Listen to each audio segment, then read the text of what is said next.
ও শখের দা, আজকে দেখলাম তুমি মদনার চার দোকানে বমি করছিলে, ব্যাপারটা কি? আরে সে আর বলে না। আরে আজকে সকালে আরে মণিদার সাথে দেখা। মণিদা বললো তুমি এক কাজ করো, ওই মদনার চায়ের দোকানে গিয়ে 10 মিনিট বসো, আমি যাচ্ছি। এখন ওই চায়ের দোকানে গিয়ে আমি বসেছি, বসে দেখছি ওখানে চায়ের দোকানে লেখা আছে যে স্পেশাল চা 10 টাকা, তারপরে আর লেখা আছে চা 8 টাকা, তারপরে লেখা আছে চালু চা 4 টাকা। তাহলে দাদা বসে যতক্ষণ আছি, তাহলে এক কাজ করি না, একটা স্পেশাল চা খেয়ে নিই। আর 10 টাকার একটা স্পেশাল চা খেলাম।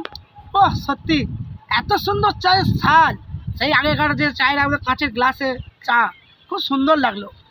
আসতে দেরি হচ্ছে দেখে দেখলাম 8 টাকার চাটাও খেয়ে দেখি না কেমন।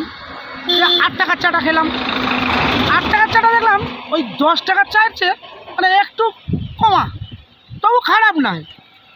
তখন আমার মণিদাকে ফোন করছি, আরে এসো আমার তো 2 কাপ চা খাওয়া গেল। তো বলছে যে আরও 10 মিনিট দেরি হবে। তা ভেবে চিন্তে দেখলাম তাহলে ওই 4 টাকার একটা চালু চা একবার খেয়ে দেখি। আমি বললাম দাদা একটা চালু চা একটা দাও তো 4 টাকারটা। তাই দেখছি ওই যে আগে যে 2 কাপ খেয়েছি তার চেয়েও বড়ো একটা কাঁচের গ্লাসে করে চাটা দিল। আরে বাবা রে, এক চুমুক মেরে দেখছি আরে কত সুন্দর। এই আগে যে চাগুলো খেয়েছি চার চেয়েও এটা মানে কি বলবো, খুব সুন্দর চা। আমি বলছি 4 টাকায় চালু চা, এত সুন্দর চা, কী ব্যাপার? দোকানদার বলছি দাদা এর রহস্যটা কি একটু বলেন না। বলছে না এটা হচ্ছে আমার সিক্রেট ব্যাপার, এটা বলা যাবে না। বলছি ভাই বল না কি?